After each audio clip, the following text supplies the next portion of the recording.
Pronto. Então, boa noite, vamos lá, né? Eu vou compartilhar com vocês a apresentação. Eu ainda não compartilhei, tá? Assim que eu compartilhar, eu pergunto se vocês estão vendo.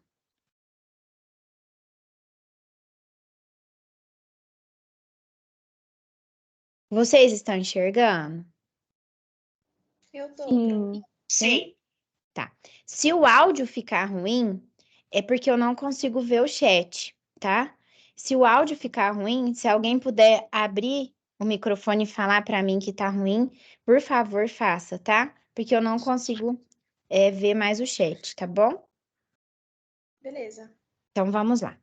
Como eu falei para vocês, o nosso foco vai ser os métodos de análise de avaliação de investimento ou de análise de investimentos, né? Como a gente pode falar. Que é o conteúdo que eu vou trabalhar com vocês? Primeiro eu vou fazer uma introdução tentando mostrar para vocês, né, toda a dinâmica de até chegar à parte mesmo de analisar, né, conforme esses métodos de análise de investimento. Então, a gente vai ter uma introdução, depois eu vou falar os tipos de investimento que existem, vou falar da formação do fluxo de caixa de forma bem rápida e sucinta, e depois eu detalho um pouquinho sobre esses métodos de análise de investimento. Então, eu abordei os 4 métodos. O simples eu vou falar dele, apesar de não ser o método que a gente usa muito, mas como é citado no material e também, né, falado, eu coloquei aqui para a gente poder discutir um pouquinho sobre ele. Vamos lá. O que é a ideia, pessoal? Que é a análise de investimento? A análise de investimento é um braço da administração financeira, tá? E o que a administração financeira tem como objetivo? Tomar decisões financeiras de investimentos em ativos. Então, vamos tentar recordar um pouquinho lá da contabilidade, né? O que é ativo? É toda a aplicação de recurso da empresa, ou seja, todo bem e direito, eu não gosto muito de falar, né, essa definição, mas é o que a gente tem mesmo de ativos, tá? Então, o ativo é algo que a empresa precisa para exercer a atividade dela, e aí ela adquire para tê-la, né, a fim de exercer. Então, ela acha, às vezes, mais fácil ter esse ativo do que propriamente dito, às vezes alugar, enfim. Ela adquire, né? E aí, as tomadas de decisões de investimento, elas justamente fazem isso. Avaliam se é necessário a empresa realmente adquirir um determinado ativo ou se ela pode alugar esse ativo e ter, né, às vezes um mesmo retorno que ela teria se comprasse e, né, com às vezes um gasto muito menor do que se ela adquirisse. Então, isso é muito comum, tá? Então, ou seja, a administração financeira ela tem esse objetivo, que é comum com o que a gente está aprendendo agora.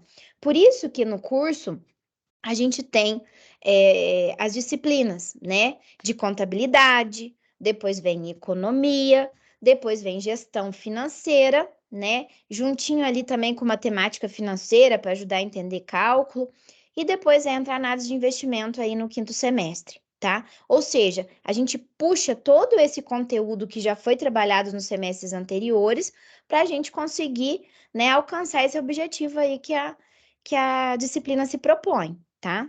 Então, o que é o ponto? Para a gente tomar essas decisões, no que a gente se baseia? Na projeção de fluxo de caixa. O que é projetar o fluxo de caixa? Como o nome diz, projetar não é algo que a gente tem certeza do que vai acontecer, mas a gente projeta, a gente estima, a gente imagina diante, logicamente, né, de decisões pautadas em números e informações reais, o que vai ter de benefício de recebimentos e pagamentos, ou seja, financeiramente falando, que vai influenciar esse tal investimento.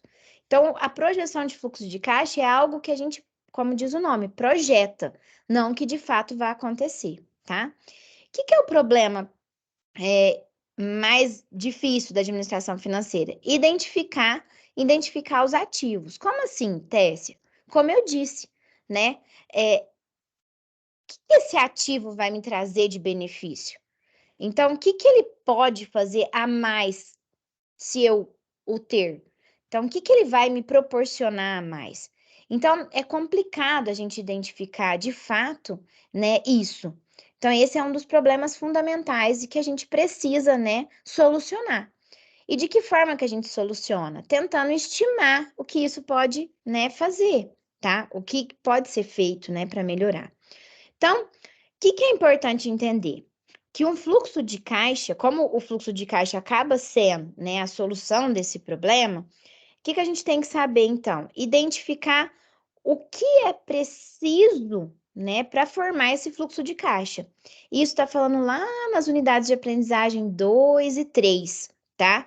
Que a gente fala o seguinte: como formar o fluxo de caixa? Então, a gente vai lá na contabilidade, né? Pega as informações da demonstração de resultado do exercício, para a gente ter que informações? Essas que eu coloquei aqui. O valor do investimento, né? E dos fluxos que vão gerar esse investimento, através do quê? Dos recebimentos e pagamentos que vão ser feitos. Então, eu preciso verificar por quanto tempo esse investimento vai me trazer esse benefício. Por isso que eu coloquei aqui também as datas, tá? E aí vem o risco e a incerteza. Por quê? Como eu disse, a gente está projetando. Não quer dizer que de fato vai acontecer, porque todo investimento está aliado ao risco. Então, eu posso ter um retorno tanto para mais quanto para menos, diante do risco que esse investimento pode me trazer. Então, o retorno ele está aliado ali com o risco, né? Então, a gente faz o investimento, mas a gente fica, né, tentando entender o que de fato ele vai proporcionar, tá? E aí a gente precisa ficar e entender claramente que ao formar o fluxo de caixa, a gente tem que entender o quê? O que de fato vai sair do caixa e o que de fato vai entrar. O que é caixa? Dinheiro, recurso, que entra na empresa em dinheiro propriamente dito, tá? Ou seja, em recursos financeiros, tá? Então, o caixa, como é falado lá na contabilidade, a gente aprendeu, né, lá no primeiro semestre, né? A contabilidade diz justamente isso. Quando a gente fala um pouquinho sobre a demonstração de fluxo de caixa, a gente fala disso, que o caixa não é propriamente dito só o dinheiro da empresa, mas todos os recursos financeiros que a empresa tem, tá? Então, vamos lá. E aí vem o ponto, como eu disse a vocês, né, lá no começo das decisões de investimento, eu preciso elaborar, avaliar e selecionar as propostas de aplicação desse capital, ou seja, desses recursos, avaliar no médio e longo prazo. Por isso que tudo que a gente faz, a gente fala assim, 3, 4, 5 anos. Por quê? Porque a gente tem que avaliar o benefício que vai acontecer ao longo dos anos, que é o médio e longo prazo que está sendo falado aqui, tá? Então, várias decisões empresariais de investimento, né, de recursos, são decisões do quê? De substituir ativos. Então, por exemplo, eu tenho uma máquina na produção e aí eu fui numa, sei lá, numa feira do meu setor e eu vi que tem uma máquina nova, que produz muito mais do que a minha antiga. E aí eu avalio se é viável ou não substituir essa máquina, né? Ou seja, ela vai produzir tanto e realmente ela vai produzir tanto mais do que quanto eu vou ter que investir? Será que realmente é melhor eu fazer isso? O que é mais adequado? Então, enfim, essa decisão de substituir o ativo é uma das decisões que a gente vê mais corriqueiras, tá? Outra coisa que a gente também vê como decisão, que foi as duas que eu coloquei mais comuns, aumentar a capacidade produtiva. Então, a empresa vai querer produzir mais. Então, ela vai ter que comprar novos ativos, ou seja, novas máquinas, novos equipamentos para produzir mais, tá? Entendendo isso, né? A gente tem essas decisões, eu preciso entender o quê? Como é formada e utilizada a taxa de juros no mercado. Por quê? Porque eu não sei se vocês já viram, né? Esses dias mesmo a gente teve a reunião do Copom, até um dos fóruns de discussão agora que eu coloquei, que é o fórum de discussão 1, eu realmente perguntei justamente isso, né? E aí, né? O que o Copom, né? Que é o conselho, né? Que a gente tem monetário, né? Do Brasil, e ele que estabelece a taxa de juro do mercado. E a partir dessa taxa de juro, ele faz a economia crescer ou não, de acordo, logicamente, com o que está sendo, né? O que está acontecendo na economia, o que ele precisa fazer para a economia girar. Então, a gente viu que o Copom ele decidiu para que a taxa ficasse, não se alterasse. Por quê? Porque ele quer dar uma, não é que é uma desaquecida, né? Ou seja, ele quer, que ele quer estimular, né, que as pessoas, né, tenham um pouquinho mais, né, de cuidado, né, porque as taxas de juros, né, necessitam disso para que a gente acompanhe a economia como um todo, tá? As decisões de investimento alteram também o volume de capital voltado à produção de bens e serviços. Como eu disse, a aceleração ou a desaceleração da economia também vai fazer com que a empresa fale, e aí, eu vou ou não investir? Será que é o momento de eu fazer isso? Então, percebam, olha o tanto de poréns que a gente tem que ter na hora de fazer, de fato, o investimento, né? Ai, será que é o momento? Será que agora é a hora? Né? Será que eu realmente preciso fazer isso? Não, agora é a hora. Quanto que eu vou ter que fazer? Até que ponto isso vai me trazer de benefício, tá? E aí, né, logicamente, a gente precisa se preocupar com o dinheiro, né? Com o que a gente vai e o que a gente precisa de recurso para poder o quê? Investir nos ativos, que é o que eu coloquei aqui. O capital, ele é amplo, ou seja, todos os ativos gerando capacidade de produção futura de bens e serviços. Então, ou seja, o recurso necessário que eu preciso, eu vou ter que analisar o quanto eu preciso e o quanto eu realmente tenho e o quanto realmente o mercado pode me trazer caso eu não tenha, para que eu realmente decida em investir ou não, tá? Então é o que eu coloquei aqui. A decisão de investimento, ela vai ter um critério racional através de fluxos de caixas incrementais. Por que que é incremental, pessoal? Porque vai aumentar o valor, né, do que eu já tenho. Por isso que é incremento, tá? E aí, o que eu analiso? A atratividade econômica e o custo desse investimento. Então, tudo, tanto é que na hora que a gente for trabalhar os métodos de análise de investimento, tudo a gente fala, a gente vai investir tanto, mas quanto ele vai me retornar?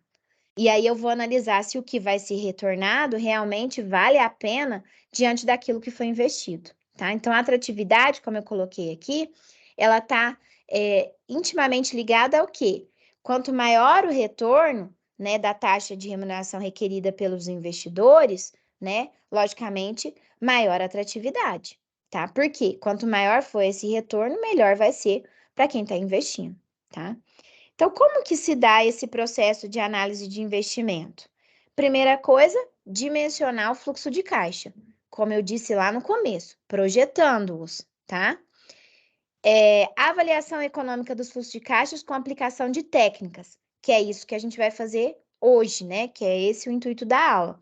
Avaliar o fluxo de caixa aplicando as técnicas que a gente vai aplicar na aula de hoje. E aí, para a gente ver se é viável ou não o investimento, a gente precisa saber qual é a taxa de retorno exigida pelo investidor. Então, pode ser que o investidor exija um valor que o investimento talvez não vai conseguir proporcionar. Então, é melhor ele investir em outra coisa que não seja naquilo. Então, é o que a gente sempre avalia, e as empresas também, tá? E o risco, tá? Que é a parte que a gente tenta entender qual é, mas muitas vezes a gente não consegue, né, esperar de fato aquilo que vai acontecer. Então, o risco ele está atrelado a várias variáveis, né, que é variável econômica, variável social, enfim, várias variáveis que podem interferir aí, né, na boa ou não, né, remuneração desse investimento que vai ser feito, ok? É o que eu coloquei aqui. Por isso, a gente tem que identificar o ambiente, tá? A gente tem que ver quais são os problemas e benefícios que a gente tem para investir. Então, toda vez que a gente vai investir, a gente precisa avaliar o ambiente. Avaliar de fato se há problema e se há benefício para se investir, ok? E aí a gente tem que identificar os investidores.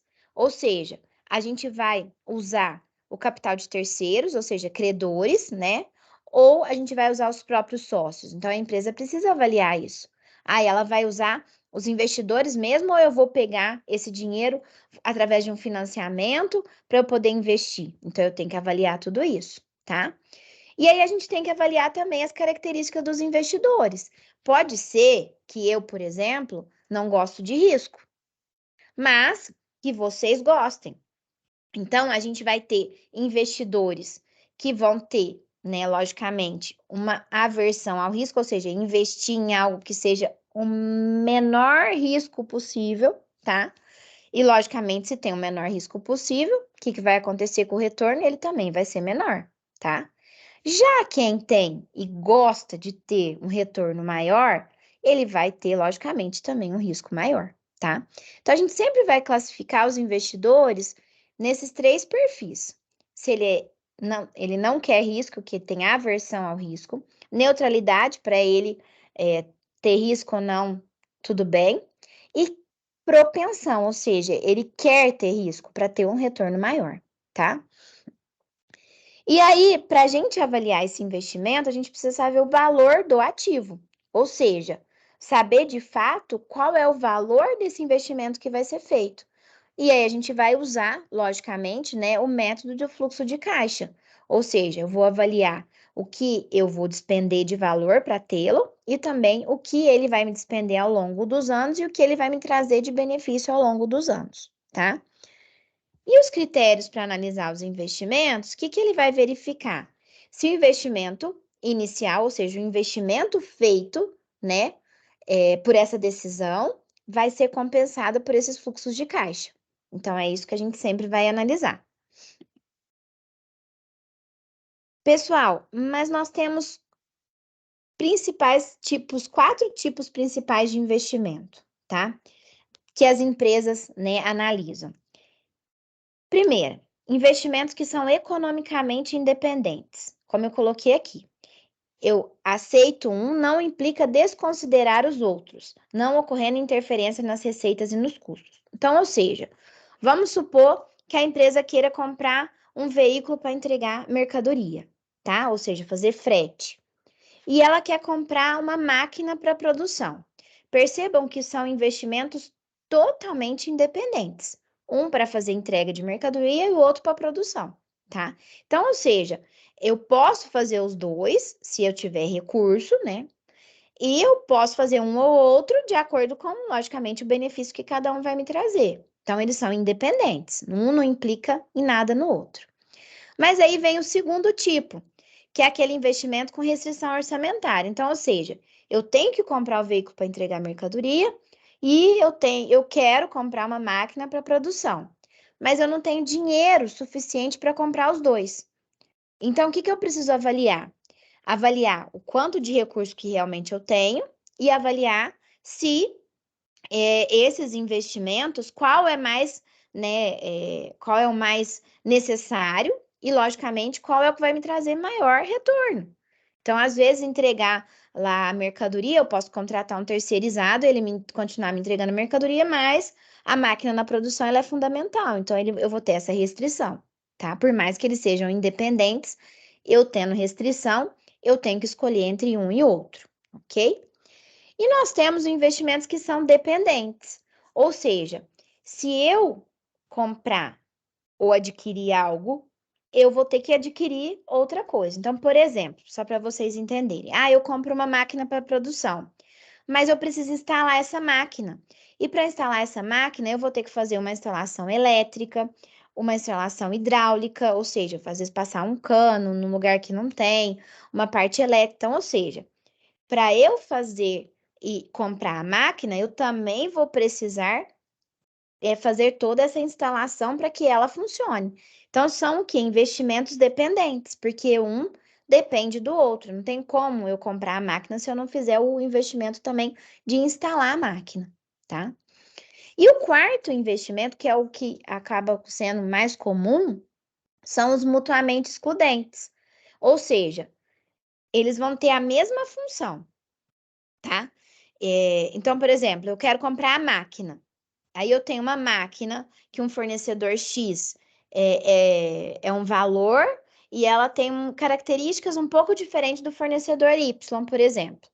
E aí a do fornecedor Y produz X e a do fornecedor X produz muito mais unidades do que a do fornecedor Y. Mas aí eu preciso avaliar se o valor dela, né, do fornecedor X, não é maior, não, é muito maior do que do fornecedor Y. Mas e aí, qual que é melhor? Então, ou seja, são máquinas ou ativos que têm a mesma função e que vão fazer a mesma atividade na empresa, então não tem por que eu comprar duas máquinas. Ou eu escolho comprar uma ou a outra para fazer a mesma coisa. Então, esse é o mais comum que a gente tem, tá? Então, beleza. Para a gente fazer o investimento, como eu já disse a vocês, a primeira coisa é dimensionar o fluxo de caixa, tá? Para a gente dimensionar o fluxo de caixa, que, como eu disse a vocês, é uma projeção, tá? Se é uma projeção, eu estou tentando entender os benefícios futuros e tentando distribuir esses benefícios ao longo da vida útil daquele investimento que está sendo feito, tá?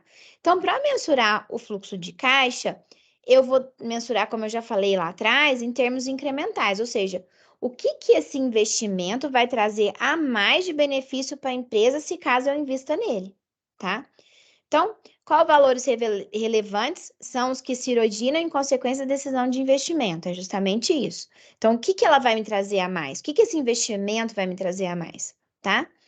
Tudo que não se alterar em função da decisão de investimento não apresenta nenhum interesse para mensurar o fluxo de caixa. Então, ou seja, se aquele investimento não trouxer nada, eu não preciso mensurar aquilo, tá? E identificar os efeitos colaterais decorrentes do projeto sobre os resultados da empresa. Então, como eu disse, se aquele projeto for trazer algo realmente de benefício, eu vou projetar e vou considerar no fluxo de caixa que vai ser um incremento, ou seja, um complemento que esse investimento vai trazer para a empresa, tá? Então, o que eu quis mostrar para vocês, porque é isso que está falando lá na unidade 2 e 3, o que compõe esse fluxo de caixa incremental? Primeira coisa, o desembolso ou investimento inicial. Ou seja, o valor de aquisição mais gastos para funcionamento e outras despesas que eu tenho, né, intangíveis que possam trazer esse investimento. Então, eu tenho que apurar tudo que eu vou gastar para ter aquele bem, tá? Aquele ativo, aquele, né, investimento. Aí entra, como eu disse a vocês lá, a contabilidade, que foi falado tanto na unidade 2 quanto na unidade 3, a parte da demonstração de resultado do exercício, né? Que entra as receitas operacionais e entra também os custos e despesas operacionais. Mas atenção, aqui a gente vai considerar aquele recebimento de venda, ou seja, aquelas receitas que realmente foram atribuídas ao projeto de investimento, ao que de fato o investimento está trazendo de incremento. E a mesma coisa as despesas e custo, o que foi dispendido, ou seja, o que foi gasto para esse projeto de investimento ao longo dos anos em análise. E como a demonstração de resultado do exercício, como foi falado também lá em contabilidade, ela usa o regime de competência, nós temos algumas despesas e custos que não são desembolsáveis, ou seja, que não tem valor financeiro, ou seja, não tem reflexo no fluxo de caixa, porque o fluxo de caixa é só o que realmente entra de recurso financeiro na empresa e o que realmente sai de recurso financeiro na empresa. Então, é muito comum a gente ter, né, despesas não desembolsáveis, por exemplo, a depreciação, a amortização, que é considerada na demonstração de resultado, mas não é considerada, né, para fins de fluxo de caixa, porque elas não são desembolsáveis, tá? Aí aqui, além disso, a gente tem que colocar, até esses dias teve uma aluna que me perguntou, Tessia, o que é valor residual, né? Não ficou muito claro, né? Para mim, o que é? Valor residual é o valor de venda do ativo no fim da vida útil dele. Então, muitas empresas, às vezes, substituem ativos por, sei lá, ela compra uma máquina por 5 anos, no 5º ano ela vai vender essa máquina para substituir por outra. É comum isso para ela. Então, ela vai ter o valor que a gente chama de valor residual, por isso que chama residual, que é o valor de venda no fim da vida útil dela para a empresa. Não que ela não vai ter mais vida útil, ela pode até ter, mas naquele período para aquela empresa acabou-se a vida dela. Então, ela vende para um terceiro que vai comprar. E isso, quer queira, quer não, é uma entrada de recursos para a empresa que a gente precisa considerar, tá? Pessoal, vocês estão entendendo? Tá claro?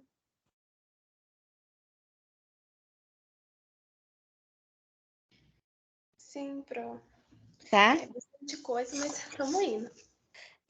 É bastante coisa assim. Agora a gente vai começar a falar dos métodos de análise de investimento, aí entra no exemplo, e aí eu vou abrir para vocês perguntarem, caso vocês tenham dúvida, tá? Beleza. Então, vamos lá. Formando o fluxo de caixa, eu vou agora fazer aquilo que eu falei, avaliar se o que vai ser investido é compensado pelo fluxo de caixa que esse investimento vai, né, trazer para a empresa. Só que, pessoal, esse é o ponto aqui que a gente aprende lá em matemática financeira. Quando eu vou analisar, eu não posso analisar o investimento em momentos diferentes. Então, tudo que eu faço, eu preciso trazer ao valor de início, ou seja, o valor do investimento. Por isso que a gente forma os fluxos de caixa, ou seja, o fluxo de caixa que vai acontecer lá no ano 1, no ano 2, no ano 3, no ano 4, ou seja, lá no primeiro ano, no segundo ano, no terceiro, no quarto, mas depois eu trago eles para a data que vai ser feito o investimento. Por que isso, pessoal? Porque aí eu estou analisando e considerando o dinheiro no tempo, que é o que a gestão financeira precisa fazer. Então, quando eu desconto o fluxo de caixa, eu estou justamente fazendo isso, considerando que lá no 5º ano, por mais que tenha projetado que eu vou ganhar 450 mil reais, por exemplo, na data de hoje, não é 450 mil, ele é menos. Por quê? Porque eu vou ter a taxa requerida pelos investidores e também o efeito da inflação, né? E a gente precisa considerar isso na hora de analisar o investimento, ok? Então vamos lá. Todos os métodos vão considerar isso que eu estou dizendo: analisar o investimento inicial com o desconto desses fluxos de caixas que vão ser, né, projetados para avaliar o benefício que esse investimento traz. O primeiro método que a gente tem é o período de payback. O que o período de payback faz? Ele vê o tempo que o investimento leva para pagar o valor que foi investido inicialmente. Então, o tempo, quantos anos, quantos meses demora para que a empresa tenha de volta tudo que ela investiu para fazer aquele projeto, aquele investimento. Então, ou seja, eu quero saber o quanto foi gasto para que, desculpa, o quanto tempo demorou para que eu tenha de retorno desse valor, tá? Temos o payback simples, como eu disse lá no começo, ele não é muito usado porque ele não considera, né, o valor do dinheiro no tempo. Até coloquei aqui para vocês. Por que que ele não considera, pessoal? Porque ele não faz o desconto do fluxo de caixa.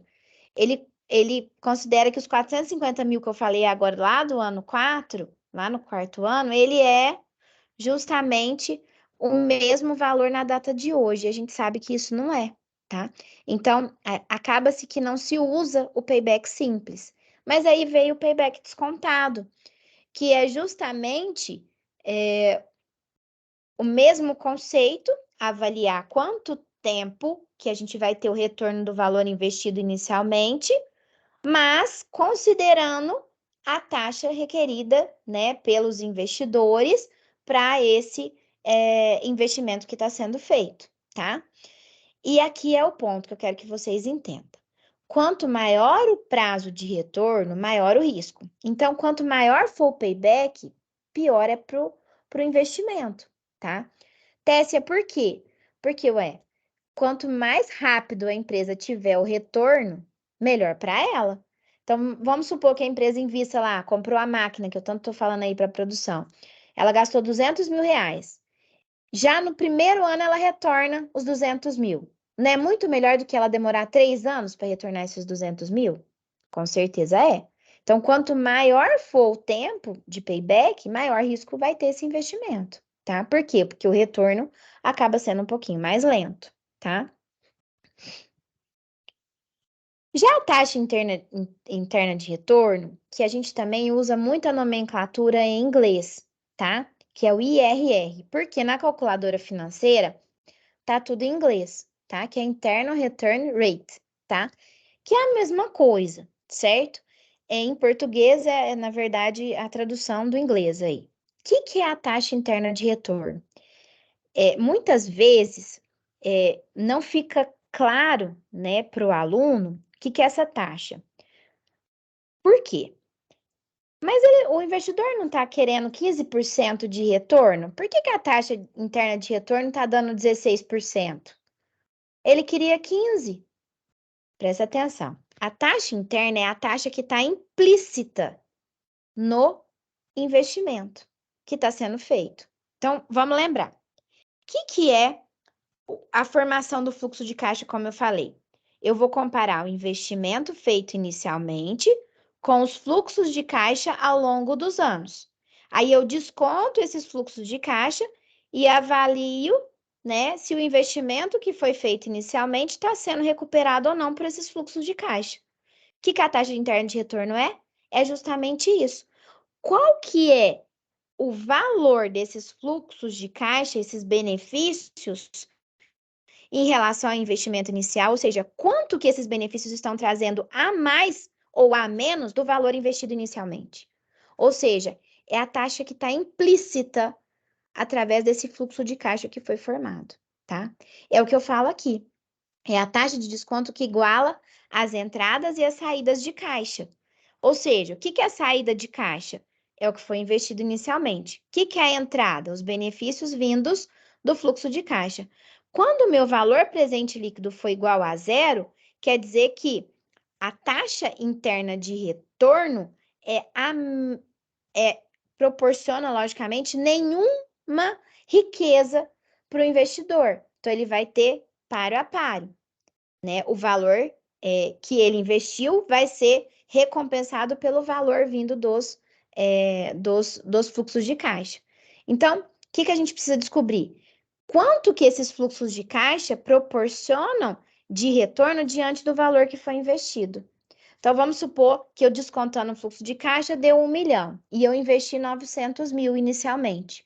Então, o que vai ser a taxa interna de retorno? Vai ser o valor de 1 milhão pelos 900 mil, ou seja, o quanto a mais que eu investi. Ou seja, o retorno seria 100 mil que eu tive, que é o VPL, que é o valor presente líquido. E quanto que esses 100 mil representa nos 900 que foram investidos inicialmente? Isso é a taxa interna de retorno, ok? Não há uma forma simples de se calcular a taxa interna de retorno, tá? Então, muitas vezes, na hora de calcular a taxa interna de retorno, a gente tem que recorrer à calculadora financeira ou ao Excel, tá? Que são as formas mais, né, recorrentes e mais fáceis da gente poder fazer, né, o cálculo da taxa interna de retorno, tá? E aqui eu tenho um pressuposto que diz o seguinte: somente é verdadeira se todos os fluxos de caixas intermediários forem investidos à própria taxa interna de retorno. Por quê, pessoal? Porque pode ser que em algum momento o fluxo de caixa, por exemplo, é negativo ao invés de ser positivo. Isso interfere na hora de eu calcular a taxa interna de retorno. Então a gente precisa ter cuidado, né, com essa inversão de sinal quando a gente tem um benefício do fluxo de caixa de forma negativa, tá? E aí vem o valor presente líquido, que eu falo que é um dos mais fáceis de se calcular e um dos mais usáveis, dos mais utilizáveis que a gente tem em método, é justamente o valor presente líquido, tá? É a diferença entre o valor presente do projeto, ou seja, dos fluxos de caixa, e o custo do projeto, ou seja, o investimento feito inicialmente. Se o VPL for nulo ou positivo, o projeto pode ser realizado, tá? Por quê? Porque vai cumprir a taxa requerida pelo investidor e vai proporcionar para a empresa retorno. Se for o VPL nulo, pelo menos o retorno requerido pelo investidor vai ser recompensado, então eu posso aceitar o projeto. Mas se mesmo assim ele ainda proporcionar um valor positivo, quer dizer que o projeto é muito viável, tá? Então, logicamente que esse valor presente líquido, ele precisa, na hora de ser calculado, principalmente da taxa mínima de atratividade. Então, eu preciso estabelecer de forma condizente com a realidade do investidor, que de fato é essa taxa mínima, o quanto que ele quer de retorno, tá? Então, por quê? Porque o VPL, ele é em função dessa taxa de atratividade, dessa taxa de desconto. Aqui é até legal falar, gente, quando eu falo taxa de desconto ou taxa mínima de atratividade, a gente está falando a mesma coisa, que a taxa é requerida pelo investidor, que eu vou descontar o fluxo de caixa ao longo dos períodos, tá? Então, é muito importante avaliar dois projetos, né, com taxas também distintas. Então, é importante a gente dizer, se o investidor quiser 10%, e se ele quiser 15%, se ele quiser 20%? Às vezes eu posso avaliar dois investimentos considerando esses três tipos de taxa, e aí mostrar para o investidor e falar, ó, se você quiser 10%, ele vai ser viável, mas se você quiser 20%, aí ele já não é viável. Então, eu consigo, com a taxa, estabelecendo a taxa mínima de atratividade, avaliar se o projeto é ou não interessante. E o índice benefício-custo, que também é chamado de índice de lucratividade, tá?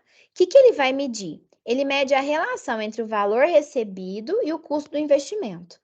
Ele é parecidíssimo com o valor presente líquido, mas a diferença é que eu vou fazer uma relação entre o valor presente dos fluxos de caixas com o investimento inicial, tá? Então, eu fazendo essa relação, se, né, logicamente, der maior que 1, eu somo a 1, eu vou aceitar o projeto, porque ele vai me proporcionar um VPL maior que 0. Agora, se o índice benefício-custo der igual a 1, quer dizer que também o VPL é igual a 0. Então, quer dizer que eu posso aceitar, porque eu vou estar, né, remunerando o investidor da forma que ele gostaria. E o índice benefício, né, custo, que se for menor que 1, o VPL é negativo, então quer dizer que o projeto não é interessante, eu devo rejeitar esse projeto, tá? Então, quanto o investidor vai receber diante do que investiu, como eu já disse, e os projetos, é isso que eu quero colocar para vocês. Os projetos, quando eles são independentes, lembra? Eu não preciso fazer um e o outro, posso fazer os dois. Eu uso muito o VPL como referência para eu escolher qual dos projetos que eu vou fazer, tá? Não importa, eu posso fazer os dois. Se os dois proporcionar VPL positivo, eu faço os dois, tá? Já os excludentes, o índice benefício-custo, ele não dimensiona, tá? Ai, desculpa. Ele não dimensiona o investimento e a decisão do fluxo de caixa no tempo. Então, muitas vezes, ele não acaba sendo tão interessante. Aqui eu coloquei um resuminho, só para vocês entenderem, porque muitas vezes a gente, né? E aí, qual método que eu uso? Quando o projeto é independente, não há problema na escolha do método, tá? O que eu tenho que entender? Se o VPL dele for positivo, se a taxa interna de retorno for maior que a taxa mínima de atratividade, se o payback for maior do que o limite que os investidores estabeleceram e se o índice benefício-custo for maior que 1. Então, se eu quiser adotar qualquer um desses métodos, eu posso adotar desde que eu tenha isso em mente, né? Que o VPL tem que ser positivo, que a taxa interna de retorno tem que ser maior que a taxa mínima de atratividade, e assim vai. Agora, se o projeto ele for mutuamente excludente, lembra? Eu não posso aceitar um ou outro. Aí, caso a taxa interna de retorno e o valor presente líquido estejam falando resultados diferentes um do outro, então, por exemplo, a taxa interna de retorno do projeto 1 deu maior do que a taxa mínima de atratividade. Do projeto 2 deu menor. E aí o VPL do projeto 1 ficou maior do que o VPL do projeto 2. E aí, qual que eu escolho? Eu tô com dois conflitos. Então, quando isso acontece, não foi ainda abordado, por isso que eu não vou explicar ainda para vocês, mas a gente usa, né, uma taxa interna de retorno, que a gente chama de incremental, e aí a gente usa uma teoria que chama interseção de Fisher, que aí ela vai produzir o mesmo valor presente, tá? Líquido. Como não vou cobrar isso na prova, como não é um assunto, né, que ainda, né, não é necessário, eu ainda não vou falar isso com vocês, tá? Então eu vou me ater ao exemplo do que eu falei com vocês, usando todos os métodos, tá? Então eu fiz aqui um exemplo bem simples para que a gente faça os cálculos e vocês entendam como é feito os cálculos, tá? Então vamos lá. Considere os fluxos de caixas a seguir, relativos a dois projetos mutuamente excludentes. Então, primeira coisa, eles são excludentes, ou seja, ou eu vou escolher um ou eu vou escolher o outro. Eu não posso escolher os dois, tá? Eles exigem um retorno anual de 15%, ou seja, essa é a taxa mínima de atratividade. Então, os investidores querem, no mínimo, 15% de retorno, tá? E eles querem que esse retorno seja feito no máximo em 2 anos. Como funcionário do Departamento de Planejamento Financeiro da Divisão de Desenvolvimento da Agrícola, SA, você está tentando verificar uma escolha apropriada entre esses dois projetos. Eu vou escolher ou o maquinário X ou o maquinário Y. O maquinário X, eu vou fazer um investimento inicial de 600 mil. Tá vendo que ele está em negativo? Ou eu vou comprar o maquinário Y por 800 mil. Para mim, tanto faz. O importante é avaliar o benefício que cada um vai me trazer. Se eu optar por fazer o investimento no maquinário X, no ano 1 ele vai me retornar 270 mil reais, no ano 2, 350 mil e no ano 3, 300 mil. Já o maquinário Y vai me retornar no ano 1, 450 mil, no ano 2, 400 mil e no ano 3, 300 mil. Aí eu pergunto, com base no critério de payback descontado, qual dos dois projetos deve ser o escolhido? Na letra B, se sua regra de decisão consistir em escolher o projeto com taxa interna de retorno, ou seja, TIR, mais elevada, qual dos dois projetos deverá ser o escolhido? Por uma questão de prudência, você calcula o valor presente líquido dos dois projetos. Que projeto deveria ser escolhido? Essa conclusão é compatível com a taxa interna de retorno? E aí eu pergunto na letra D, qual critério você adotaria? Justifique. Então vamos calcular, tá? O que a gente calcula? O valor diante dos fluxos de caixa, certo? O valor inicial investido foi 600 mil. Qual que é a taxa mínima de atratividade? 15%. Então, no primeiro ano, como a gente está no valor presente, né? Ou seja, nós estamos no momento presente, os 600 mil é justamente os 600 mil, tá? Já no ano 1, eu tenho que descontar a taxa mínima de atratividade desse valor investido.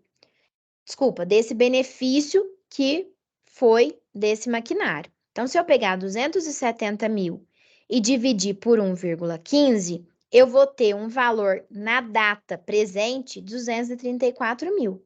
Então, ou seja, no ano 1, esse investimento já vai retornar para a empresa 234 mil, tá? Então, ou seja, dos 600 mil investido no primeiro ano, 234 mil vai ser retornado. O que isso representa? Representa que nos próximos anos eu preciso ainda retornar 365 mil. Então, ainda não consegui retornar esse valor, tá? Aí vem o ano 2. Até no fim do ano 2, eu vou ter o quê? Um retorno de 350 mil. Só que eu preciso descontar os 2 anos da taxa mínima de atratividade, que é 1,15 elevado a 2. Esse 1,15 elevado a 2 é 1,15 vezes 1,15, que são os 2 anos descontados 15% da taxa mínima de atratividade do investidor. que vai dar quanto? 1,3225, tá? O que acontece? Então, quer dizer que no ano 2 eu vou ter um retorno de 264 mil. Então, desses 365 que eu tinha para retornar, que eu precisava retornar, eu retornei quanto? 264. Então, ainda falta retornar no terceiro ano 100 mil.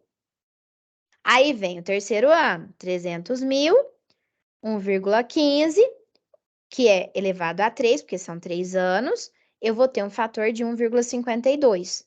Então, 300 mil dividido por 1,52, eu vou ter 197 mil de retorno. Aí, ó, pronto. No terceiro ano, eu consigo retornar o que faltava. Faltava 100 mil, retornei 197, então eu vou ter um valor final de retorno, que a gente chama de valor presente líquido, de quanto? De R$ 96.687. Então, ou seja, esse maquinário proporciona um VPL positivo? Sim, ponto para ele. Só que lembra que ele queria que retornasse em até 2 anos? E aí, vamos calcular o payback? Como que a gente calcula o payback? A gente percebe que não retornou no segundo ano, completados os 2 anos. Mas ele completou antes do terceiro ano. Então, se ele completou antes do terceiro ano, quer dizer que ele completou em 2 anos e alguns meses. Então, até eu coloquei aqui, tá? Para eu achar esses meses que eu coloquei aqui, 0,5, o que que eu pego? Eu pego 100 mil e divido por 197, que vai dar 0,5. E aí eu multiplico por 12 para saber quantos meses, né, que eu vou ter, né, de retorno. E aí a gente chega em 2 anos e 6 meses. Um pouquinho mais do que 6 meses, né? Dá 2 anos, 6 meses e alguns dias, né? A gente até podia calcular os dias aqui também. Mas a gente consegue ver que ele não retorna. Pelo payback descontado, em 2 anos ele não vai retornar como eles queriam, mas ele retorna, tá? O índice benefício-custo vai dar 1,16, que é justamente o quê? Os 96 dividido pelos 600 mil, né? Mais 1, que é o valor que dá maior que 1, porque o VPL é positivo. E a taxa interna de retorno, lembra que era 15%? A taxa mínima de atratividade? Percebe que a taxa interna de retorno, eu fiz o cálculo pelo Excel, tá? Pela fórmula do Excel, mas eu vou mostrar para vocês como faz pela calculadora financeira. A gente chega nesse valor. Então, quer dizer que a taxa interna de retorno é maior do que a taxa mínima de atratividade. Até por isso que o VPL também está positivo. Então, o que a gente percebe? Que, né, por todos os critérios, menos pelo payback descontado, esse projeto do Maquinário X, ele é legal, tá? Mas lembra que ele é excludente com o Y. Então, a gente precisa ver se o Y não vai ser, né, melhor do que ele. Então, vendo o Y, o que a gente percebe aqui, pessoal? Que fazendo os mesmos cálculos, tá? Ó, no segundo ano também não conseguiu retornar tudo, foi retornar no terceiro. Aí no terceiro teve um valor presente líquido de 91 mil, tá?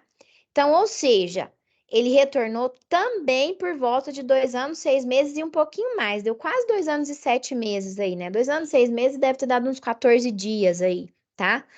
Então, o tempo de payback também foi superior a 2 anos, mas o VPL foi menor do que o anterior. Lembra que era 96? E lembra que o investimento, ó, era de 600? E aqui o investimento é de 800. Então, quer dizer que o valor presente líquido nos proporciona aqui verificar, né, que no maquinário X ele está melhor, tá? Em questão de dinheiro.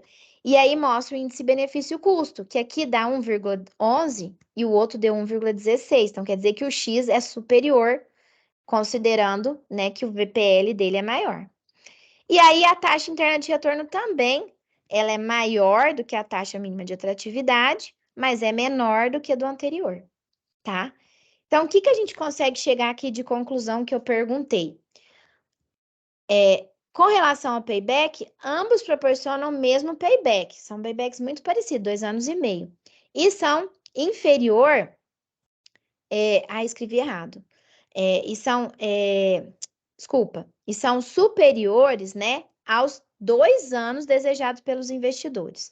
Então, aqui, né, pelo payback, a gente não poderia escrever. Aqui eu errei, gente. Então, é superior aos 2 anos, tá? A TIR, como foi pedido, né? A TIR é mais elevada, né, no maquinário X, tá? E ambos têm uma maior taxa mínima de atratividade nos 3 anos. Então, assim, se eu fosse escolher, eu poderia escolher qualquer um dos dois, mas o X é melhor, tá? Aqui, opa, aqui fala o seguinte: por uma questão de prudência, você calcula o VPL dos dois projetos, que deveria ser o escolhido. Então, o que que a gente vai ter? Que o maquinário X, de novo, tá? Ele é o mais adequado, porque ele me proporciona o maior VPL, tá? Então, ele é de novo o mais adequado. E aí eu pergunto para vocês, qual que eu vou escolher? Eu vou escolher aquele que me proporciona o maior VPL, o maior TIR, porque todos ali que são condizentes. A única coisa que não ficou condizente foi o payback descontado, tá? Então, é isso, certo? Desculpem esse último slide aqui, que é esse erro que eu fiz aqui, tá? Eu vou consertar e depois eu vou disponibilizar para vocês certinho, porque aqui no exercício eu falo 2 anos e aqui no slide eu coloquei 3, Então, tá? pronto. Então me perdoa. Fala, Giovana, desculpa.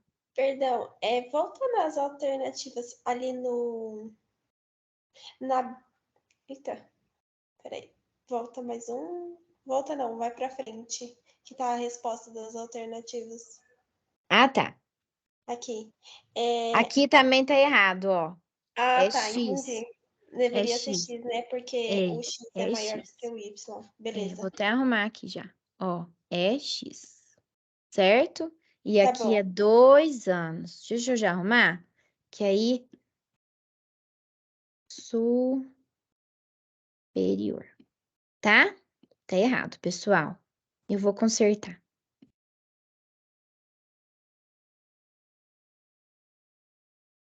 Me perdoem. Na hora de explicar, eu já verifiquei. Certo, pessoal? Me Certo. desculpem, tá? Eu vou consertar essas duas coisas que estão erradas aqui. Então, gente, quando eu tenho dois mutuamente excludentes, eu posso escolher qualquer um, tá? No meu entendimento, o mais importante é, né, proporcionar o VPL positivo para a empresa. E aí a empresa precisa ver o que que ela acha mais adequado ao que ela quer. Ela quer aquele que é mais rentável? Se for o que é mais rentável, eu pego o IBC, que é o índice benefício-custo.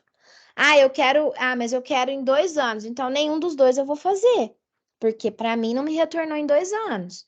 Então eu não acho que ele é legal, então eu não vou querer o payback, né? Então, pelo payback, eu vi que em 2 anos eu não vou ter o retorno, vou ter em 2 anos e meio.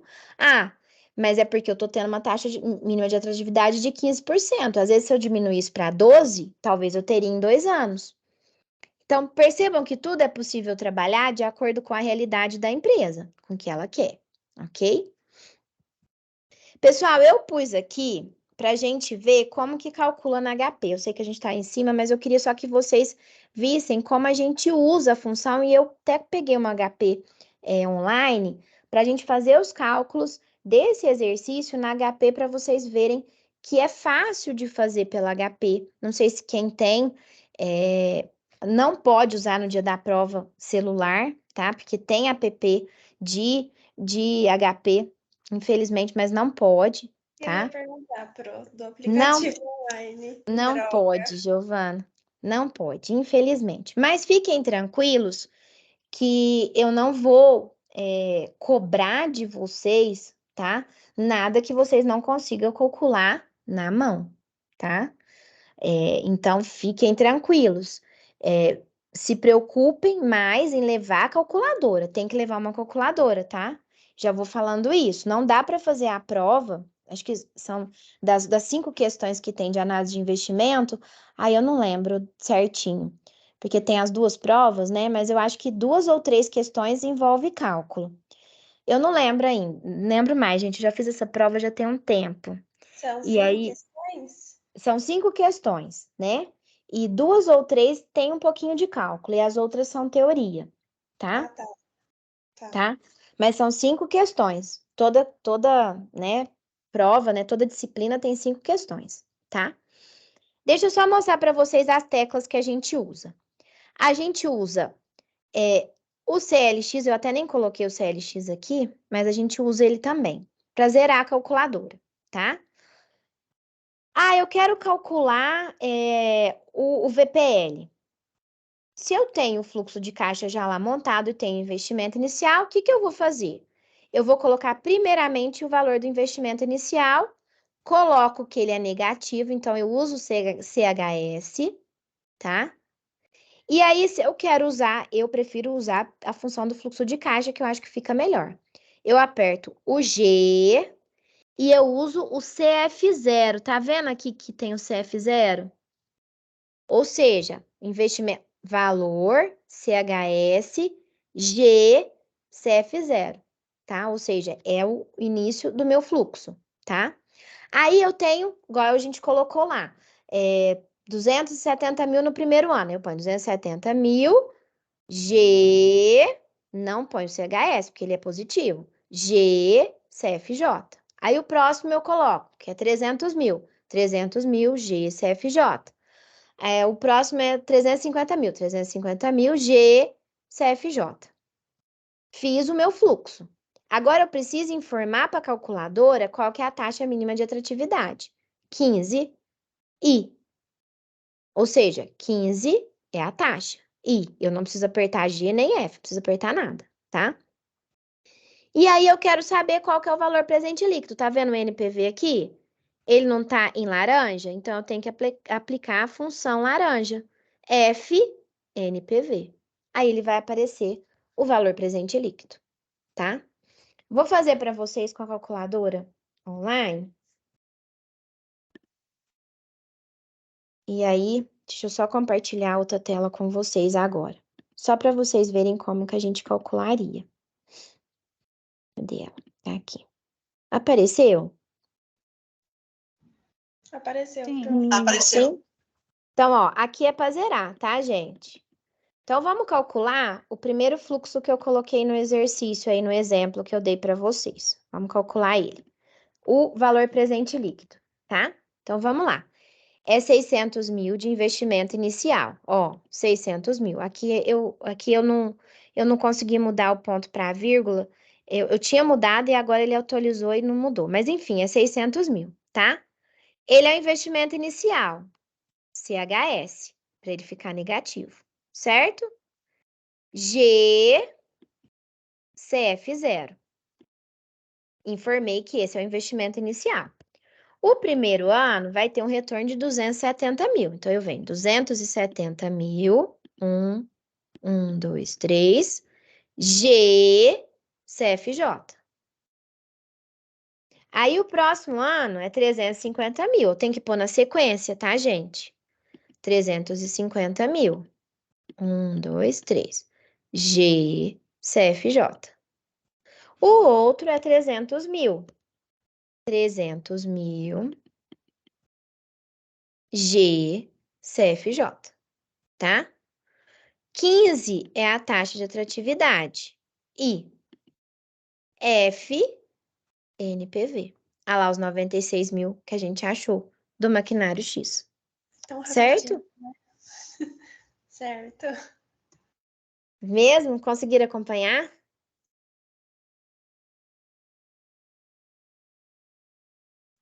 E assim eu também posso fazer da taxa interna de retorno, tá? Vamos fazer a taxa interna de retorno. 600 mil, CHS, mesma coisa. G, CF0. Ai, já esqueci. Cabecinha ruim eu tô. 270 mil, G, CFJ. 350 mil, G, CFJ. E 300 mil, acho que é isso, né? 300 mil, G, CFJ. Aí eu não tenho que pôr o 15i, Por que que não? Porque eu quero saber a taxa que está implícita no projeto. Então, eu não posso colocar que a taxa mínima é 15. Não, eu quero descobrir qual que é a taxa. Então, é IF e IRR. Ah lá, os 24,30 que deu também. Certo? Certo. Certo. Pessoal, era isso que eu queria passar para vocês. Espero que eu tenha sido clara. Eu sei que é muito assunto, muita informação. E assim, a gente teria assim vários pontos para conversar, até mesmo para formar o fluxo de caixa, como seria, mas como eu não vou cobrar isso de vocês, né? Então eu tentei focar naquilo que eu vou mais cobrar, tá? Que é essa parte de cálculo. Então eu vou disponibilizar para vocês esses slides, eu vou colocar lá no, no material de apoio. Depois eu peço para os mediadores online explicar para vocês aonde vai estar, mas eu vou colocar lá no material complementar. E eu acho que vai ajudar bastante, tá? Para vocês também fazerem. O professor Flaviano também, ele fez um vídeo, tá? E também fazendo uma explicação de como calcular esses métodos de análise de investimento. E eu só preciso saber como que eu vou disponibilizar esse vídeo. Eu quero colocar também para vocês terem como ajuda aí para estudar para a prova, tá? Mas eu quero deixar vocês mais tranquilos, certo? Não precisa. Olha, as fórmulas nessa primeira prova eu não coloco. Nesse caso aqui, até deixa eu dar uma olhada aqui no que eu queria ter feito isso, aí eu tive um monte de problemas, vocês não têm nada com isso, mas hoje eu tive alguns probleminhas e eu acabei não olhando isso. Eu queria ter dado uma olhada para eu já falar para vocês, né? Essas fórmulas, elas não vão estar na prova, tá? Eu até pedi para os mediadores avisarem isso para vocês essa semana. Eu ainda não tinha autorizado ainda, vou reforçar agora para eles já avisarem que não vai ter é, a fórmula em si, tá? Mas por quê? Porque nós temos, na verdade, pouco cálculo. Eu não peço para vocês calcularem. Na verdade, a gente tem uma questão só de cálculo. Que não tem fórmula, que é essas que eu acabei de passar para vocês, tá? Então, é só uma questão que tem. Então, fiquem tranquilos quanto a isso, tá? Deixa eu ver aqui as dúvidas aqui que vocês estão falando que eu não tô. Então, ó, as fórmulas, então, não vão estar na prova, porque tem uma questão só que vai cair tudo isso, mas eu não peço propriamente dito para vocês calcularem, eu peço para vocês analisarem, tá? Sim, gente, não é que eu não vou falar que é fácil. Assim, eu gosto, né? Até por isso, né? Que eu sou professora disso, né? Então, eu gosto muito. Então, o que que eu peço muito para os meus alunos? E eu vou pedir para vocês. Não decorem as fórmulas, tentem entender o que está pedindo. Foi isso que eu tentei passar na aula de hoje. O que que o valor presente líquido faz? Ele faz a subtração do fluxo de caixa descontado com o investimento inicial. Então, eu vou pegar cada fluxo de caixa, descontar pela taxa mínima de atratividade, dado o período que foi o fluxo de caixa, e tirar o investimento inicial. Esse é o VPL. A taxa interna de retorno, se eu não tiver uma calculadora financeira, eu não calculo, até por isso eu não cobro, tá? Então, fiquem tranquilos. Deixa eu ver o que mais. O índice benefício-custo é a mesma coisa. Se eu sei o VPL, eu sei o investimento inicial, eu divido um pelo outro e somar um e vejo se é maior que um, tá? Então, aí eu já consigo visualizar, certo? E o payback. O payback, eu pego o último fluxo de caixa que é negativo, divido pelo valor do desconto do fluxo de caixa que deu positivo, e aí eu acho o valor dos meses que eu tenho. Então, aí eu vou comparar com o que eu tenho do que eles querem, né? E o valor que de fato foi o que foi solicitado, Então, tá a mais, tá a menos, aí eu vou considerar isso. Então, assim, tentem entender e não se preocupem em gra- é, decorar. Entendam o que está sendo pedido, tá?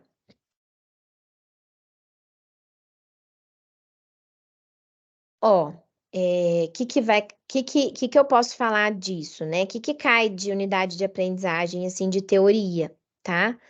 É, vai cair aquela parte, a unidade 3, tá? Vai cair, que é aquela parte da formação lá do fluxo de caixa, tem que cair, tá? É, cai também aquela parte de risco e retorno, então vai cair também. Eu não dava tempo de eu falar disso com vocês, era mais 1 ou 2 horas explicando sobre isso, tá? E deixa eu ver qual mais. É, cai um pouquinho da unidade 6 também, que também fala um pouquinho dessa parte do ponto de equilíbrio, lembram do ponto de equilíbrio? Também deve cair, e cai também um pouquinho de teoria da unidade 1, tá? Então, enfim, cai um pouquinho de cada, tá? Mas nada de muito surpreendente, não. Fiquem tranquilos, de verdade, eu acho que a prova tá bem tranquila, tá? Professora, os exercícios que a gente fez nas atividades avaliativas é mais ou menos parecido com o que vai cair na Sim, presencial? sim, sim, tá? Ah, ok. Só que, lógico, que das avaliativas, ele demanda um pouquinho mais de cálculo, né? Mais tempo, porque a avaliação presencial, vocês têm outras disciplinas, então eu faço mais questões mais sintéticas, tá? Para vocês não ficarem tanto tempo nelas, certo? Mas é bem parecida, tá? Aí Ó, Entendi, nas obrigada. avaliativas teve cálculo de TIR, né? Aí, no caso, sim, na prova não vai ter, então, como não, calcular. cálculo da TIR, não. É, Não porque tem. eu fiz pelo Excel, porque Deus me livre, fazer Não, sem não. nenhuma ferramenta não dá. Não, eu não cobro a TIR, Ah, porque aí é assim, né? Não é todo mundo que tem a calculadora, tá? Então fiquem tranquilos, tá? Até tô olhando aqui se eu não fiz nenhuma coisa, mas eu tenho certeza que não. Eu me preocupo muito com isso.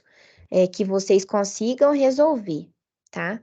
E aí, meus mediadores me ajudam, eles revisam, tem uma outra equipe que revisa, até para a gente ver, né? Se tá tudo ok. Não, podem ficar tranquilos que a TIR não cai, não, tá? Professora, a prova vai ser agora nesse sábado, né?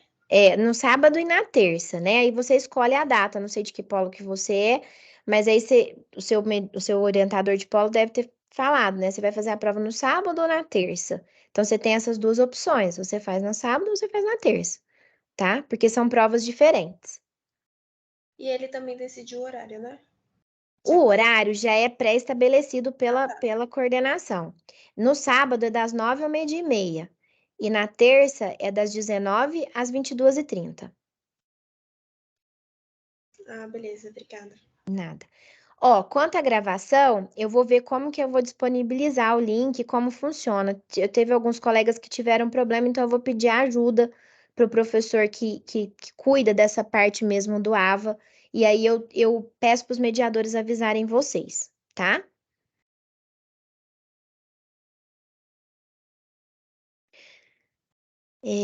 Tá. Gente, eu juro para vocês que eu gostaria muito de fazer aulas gravadas. Mas, assim, é muita demanda, né, de coisas, e eu gostaria muito de fazer. Eu até fiz na unidade 1 e 2, não ficou como eu queria. Eu gostaria de fazer mais até. E esse é um dos projetos que eu gostaria de concretizar, mas eu não estou conseguindo. Eu sei que existem algumas disciplinas que fazem, mas como essa disciplina é uma disciplina que demanda muito cálculo, então, assim, às vezes, igual uma aula como essa, imagina, como que eu vou explicar VPL, TIR, Payback numa aula só? Vocês viram que eu demorei 1 hora para falar? Então, assim, é muito tempo. É muita coisinha que É precisa. muita coisinha. Então, para cada unidade de aprendizagem, eu teria que fazer umas 4 aulas a 5, entendeu? Então, é muito assunto. Então, assim, mas não quer dizer que eu não queira fazer. Não é isso, tá, gente? Mas é que realmente é uma demanda de trabalho ao longo do semestre que ainda eu não tô conseguindo. Mas pode ficar tranquila. Eu acho que essas lives já ajudam muito isso. Né, live, né? Esses nossos encontros, né? Então, já ajuda um pouco, tá? Mas eu vou tentar melhorar isso aí, viu? Não, não vai ter pegadinha, não, Giovana. Não eu não gosto de pegadinha, tá? Professora, por favor, não foi a gente acha que tá Não, certo, a outra é um não, inferno. não, até os quem corrige, quem faz a correção pra gente fala muito isso, não põe pegadinha, tá? Ai, deixa eu ver aqui.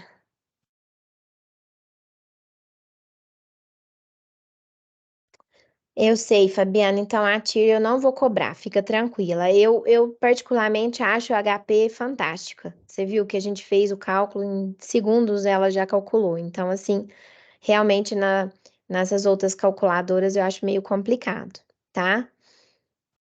Ai, gente, eu acho que é isso. Acho que tá bom. Acho que eu respondi todo mundo. Obrigada a todos vocês por terem vindo me ouvir. Peço desculpas pelo erro do último slide, que há tempo eu percebi, mas eu vou corrigir e espero que não tenha, né, atrapalhado vocês no entendimento. E agradeço muito pela presença de vocês e peço assim que no próximo, né, bimestre eu vou fazer de novo, né, esse encontro. E caso vocês queiram, palpitem, tá? É, com assuntos que eu possa falar, entendeu? No próximo bimestre, viu? E que eu possa fazer um encontro que seja legal, tá? É, deixa eu ver quem escreveu Tá alguma bom, coisa aqui que eu professora, não. obrigada, viu? Clareou Obrigada a bastante. vocês, gente. Obrigada mesmo. Eu Boa noite. adoro esses momentos de estar assim, que a gente possa conversar, tá? E só se fala uma coisa, estudem. Não vão para a prova sem estudar, não, tá? Mas não se preocupem tanto com os cálculos. Preocupem em entender o que vocês estão estudando, tá certo? Tá certo, pô. Obrigada, viu? Beijo. Obrigada a vocês. Beijos. Obrigada. Boa Tchau, noite. tchau. Obrigada aí todo mundo. Tchau, tchau, gente. Até logo. Obrigada.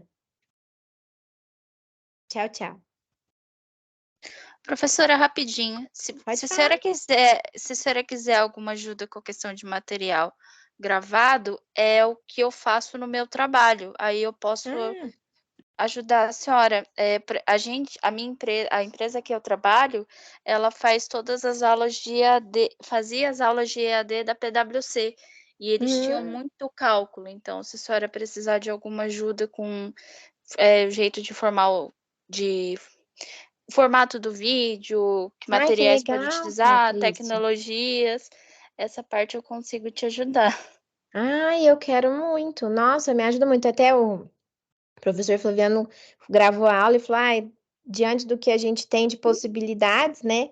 Então, nossa, me ajuda muito. Me manda Não, um oi lá no mando, Asa. mando sim. Aí tudo que a senhora precisar de parte de comunicação é Tá. a área que eu atuo, inclusive é o meu TG, né? Aí eu Ah, mando para a legal. senhora o que a senhora precisar de, principalmente para a parte de cálculo. Tá Aí bom, eu. eu entendi. Ótimo. Então é Ótimo, isso. ótimo. Ai, obrigada. Obrigada mesmo. Nossa, eu te agradeço. Imagina, professora, eu vou te mandar um oi Manda um oi no. lá, Patrícia. Aí a gente conversa por e-mail, ou enfim, ou a gente passa por WhatsApp, enfim, o que for mais fácil para a gente conversar. Tá já então. Obrigada, professora. Obrigada a você, viu? Eu vou fazer, Bárbara, no próximo bimestre eu vou fazer outro encontro. Fiquem tranquilos e se preparem para ele, tá? Tchau, tchau, gente. Boa noite.